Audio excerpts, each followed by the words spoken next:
менің каналымның тұрақты оқырмандары, Салтанат Нұреке қызы каналына қош келдіңіздер.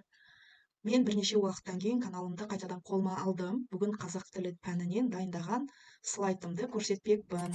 Енді слайд бүкіл сабақты көрсетіп шықпас үшін мен тек қана анимациялық бөлімін ғана көрсеткім келіп тұр. Анимациялық слайдты ешқандай курстан оқыған жоқпын, тек қана YouTube каналдан орыс тілді әріптестердің каналынан көріп, содан өзімнің жасап шыққан анимациялық слайдымды ұсынбақпын.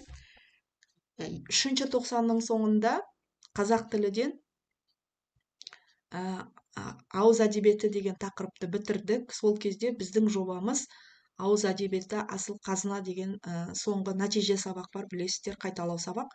Сол сабақта мен сабағымның бір бөлігі ретінде осы презентацияны, анимациялық презентацияны PowerPoint-та дайындағанмын. Соны сіздердің назарларыңызға ұсынамын.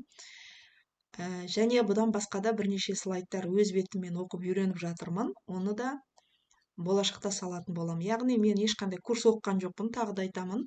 Былайша айтқанда самоучкамын. Бәрін өзім оқып, өзім үйреніп, тәжірибеде қолданып жатырмын. Сонымен балалармен зат есім туралы қайталауға арналған сабақтың бір бөлігінде осындай анимациялық видео дайындалдым. Қайталау сұрақтары деген тақырып қойып, менің сұрақтарым по щелчку дейді ғой, жаңағы мышканы басқан кезде төмен жақта сұрақ пайда болады.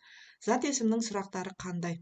Бала мына гүлдердің үстіндегі жауаптардан дұрыс жауабын табу керек. Зат есімнің сұрақтары ол әрине кім, не деп аталады. По щелчку дейді, тағы да анимациясын қойып қоясыз. Сол кезде жаңағы қаңғыз, божья коровка дейміз ғой, қаңғыз ұшып барып жаңағы дұрыс жауаптың үстіне қонады. Екінші сұрақ, сулық сөзінің түбірі қай сөз дейді. Сулық сөзінің түбірі су. Мына жерге анимациялық неге қонды. Келесі, күрделі зат есім қайсысы? Күрделі зат есім ол аңқұс деп аталады екен. Келесі, жалқы зат есім қайсысы? Жалқы зат есім байшұбар, жан жануарларға әдейі қойылған аттар бізде жалқы зат есім болады. Келесі, лар, лер, дар, дер, тар, тер. Бұлар нелер деп сұрайын балалардан. Лар, лер, дар, дер, тар, тер. Бұлар көптік жалғаулар. Екінші сыныпта балаларға көптік жалғаулар деген программа бойынша әдейі аталып берілмейді. Көптік жалғаулар деп балаларға түсіндірмейді, бірақ зат есімнің көпше түрі, жекеше түрі деп өтеміз. Енді мен балаларға болашақта 4-ші класста, тіпті үлкен сыныптарда да тест тапсырған кезде оларға осындай сұрақтар келеді ғой.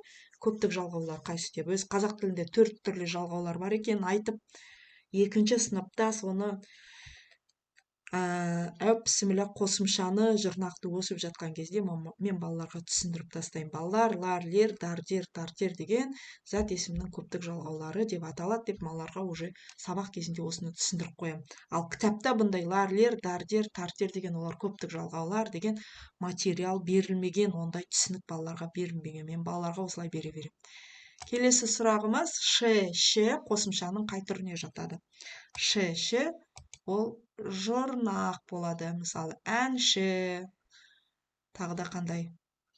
Құрылысшы болса, ш жұрнақ түрі болады екен. Келесі бізде жалпы есімді тап. Осы жерде енді әрине мынау ғана қалды. Бұл ағаш деген бізде жалпы есім болады. Міне осындай анимациялық өзім видеолардан көріп, осындай анимациялық слайд құрастырдым.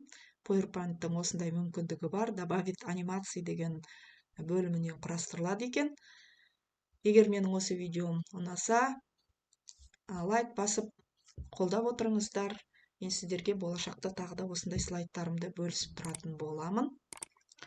Келесі видеода кездескенше сау болыңыздар.